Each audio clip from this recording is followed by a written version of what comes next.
31 December 2021 দিনটা ছিল। মুম্বাই রাস্তায় আপন আপন সবাই ব্যস্ত ছিল আপন আপন। এর মাঝে একটা কুকাণ্ড ঘটে যায়, সেটা হচ্ছে মৃত্যুর কারণটা শুনলে আপনিও চমকে যাবেন। নিজের চাচাতো বোন সাথে একটা ফ্রেন্ড মিলে কীভাবে তাকে হত্যা করে, এই নিয়ে কিছু কথা। এটা সত্যি ঘটনা, মুম্বাইয়ের মধ্যে 2022 সালে এটা ঘটেছিল। চলুন বলা যাক। আর হ্যাপি নিউ ইয়ারের জন্য, নতুন বছর আসছে সেজন্য ইয়াসনা আহুজা বলে একটা মেয়ে ছিল, সে একটা পার্টি অর্গানাইজ করেছিল।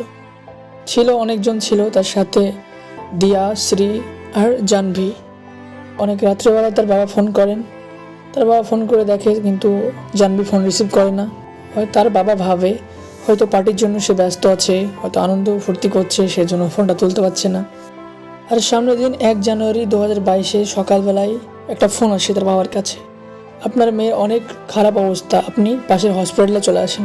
তারপরে তার বাবা তার হসপিটালে যায়, গিয়ে ওখানে জানতে পারে তার মেয়ে 2nd ফ্লোর থেকে নিচে পড়ে মারা গেছেন। তারপরে পুলিশ বডিটাকে পোস্টমর্টম করে, আর পোস্টমর্টম করার পরে তার ফ্যামিলিকে লাশটা দিয়ে দেয়। তারপরে তার অন্তিম সংস্কারের জন্য দিয়ে দেয়। অন্তিম সংস্কারে দিয়া আর শ্রী এই দুজনকে দেখতে পায় না। তখন একটা তার সন্দেহ হয়। তারপরে পুলিশের কাছে যায় তার বাবা জাহ্নবীর। তারপরে সে রিপোর্ট করে, জানায়। এটা নিয়ে তথ্য বের করতে শুরু করে যায়। আর এর সাথে সাথেই পোস্টমর্টমের রিপোর্ট চলে আসেন। তার শরীরে 48 জায়গা মতন ক্ষতর দাগ পাওয়া গেছিলো এবং তার মাথার হাড়ও ভাঙা ছিল। আর সেগুলো দেখে সরাসরি বোঝা যাচ্ছিল তাকে মারপিট করা হয়েছিল, পিটিয়ে হত্যা করা হয়েছিল, আর তাকে ইচ্ছা করে 2nd ফ্লোর থেকে নিচে ফেলে দেওয়া হয়েছিল। আর এত কিছু জানার পরে পুলিশ এই কেসটাকে ভালো করে রিসার্চ করতে শুরু করে দেয়। পুলিশ ফরেন্সিক টিমকে নিয়ে ওর ঘরে পৌঁছে যায়, সেই বিল্ডিংয়ে যাওয়ার পরে অনেক খোঁজ করার পরে একটা জায়গায় রক্ত পায় আর কিছু মাথার চুল পায়। সেগুলো রিসার্চ করার জন্য পাঠিয়ে দেয় এবং পাঠিয়ে দিয়ে তার রিপোর্টটা আসেন, হ্যাঁ এগুলো জাহ্নবীর। আর এখানে পুলিশ বুঝতে পারে জাহ্নবীকে 3rd ফ্লোর থেকে 2nd ফ্লোর পর্যন্ত মারতে নিয়ে যাওয়া হয়েছিল এবং 2nd ফ্লোর থেকে সে নিচে ফেলে দেয়। আর পুলিশ এখানে কনফার্ম হয়ে গেছিলো এটা কোনো হত্যার কারণ, নিশ্চয়ই এটাকে হত্যা করা হয়েছে। আর পুলিশ সবাইকে জিজ্ঞেস করতে শুরু করে যারা পার্টিতে ছিল। আর যে মেয়েটা পার্টিটা শুরু করেছিল ইয়াসনা আহুজা, তাকে জিজ্ঞেস করে আসলে কাহিনীটা কী। তারপরে জানতে পারে, প্রথমে যে বলে আমরা প্রথমে অনেক মদ খাই, অনেক কিছু খাই, তারপরে নেশা করে, অনেক এনজয় করে। এক কোনায় দেখতে পাই কিছুক্ষণ পরে তার 3 জনে এক কোনায় চলে যায়। আর কিছুক্ষণ পর দেখলাম যে শ্রী সে জাহ্নবীকে কিস করছে। কিছুক্ষণ পরেই দেখা যায় শ্রী দিয়ার সাথে শারীরিক সম্পর্কতে মিলে যাচ্ছে। আর সেই টাইমে জাহ্নবী ওখানে ছিল না।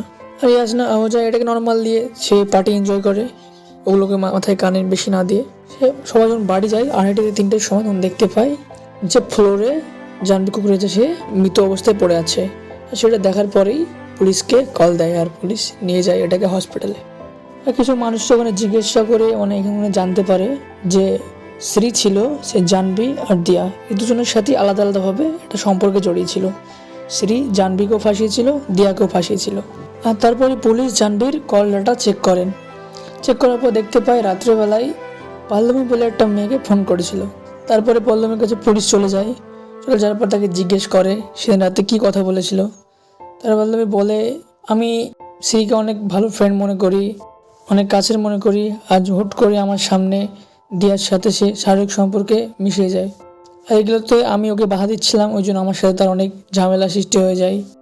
আর এখানে পুলিশের সন্দেহ হলো শ্রী আর দিয়া এই দুজন মিলে এই কেসটাতে সামিল আছে, কারণ বেশি তাদের উপর টার্গেট হচ্ছে। আর তারপরে পুলিশ তাদের দুজনকে জিজ্ঞেস করার জন্য ডেকে নেয় এবং অনেকজন যারা সামিল ছিল অনেকজনকে ডেকে নেয়। এখান থেকে একটা অনেক বড় কাহিনী বের হয়। কাহিনীটা হচ্ছে এটাই যে সবাই প্রথমে পার্টি করার পরে শ্রী, দিয়া আর জাহ্নবী একটা কোনায় চলে যায়। এখানে তারা গল্প করে, অনেক কথাবার্তা বলতে বলতে হুট করে প্রথমে শ্রী জাহ্নবীকে কিস করে। তার কিছুক্ষণ পরেই শ্রী দিয়ার সাথে শারীরিক সম্পর্কে মিশে যায়। এটা দেখার পরে সে বিরোধ করতে করতে এখানে একটা ঝামেলা সৃষ্টি হয়। আর তারপরেই দিয়া আর শ্রী মিলে তাকে মেরে মারতে মানে অনেক রকমের ঘায়েল করা হয়েছে। তাকে মারতে 2nd ফ্লোর পর্যন্ত পিটিয়ে নিয়ে যাওয়া হয়েছিল। ওর পিটানোর সময় তার খুনের ছিটকা মানে রক্ত ছিটে আশেপাশে পড়েছিল এবং গ্রিলের সাথে তাকে মারা হয়েছিল, সেই জন্য একটু চুল বেঁধে নিচে পড়েছিল। আর ওখান থেকে ওগুলো পাই এবং পুলিশ সিঁড়ির বাড়িতে গিয়ে দেখে একটা গেঞ্জি পায়, সেই গেঞ্জিটাই যেটার সঙ্গে পার্টিতে পড়েছিল। ওই গেঞ্জিটাতেও একটু রক্ত দাগ পায়। এখানে পুলিশ বুঝে যায় এরা দোষী। তারপরে এখনও তারা দুজন জেলে আছে, দিয়া আর শ্রীটা হচ্ছে একজন ছেলে, কিন্তু আগে থেকে বলে দিই তাদের এখনও ফাইনাল রেজাল্ট কি বের হয়নি, এখনও তারা থানায় আছে, এটা নিয়ে কোনো আর তথ্য বের হয়নি।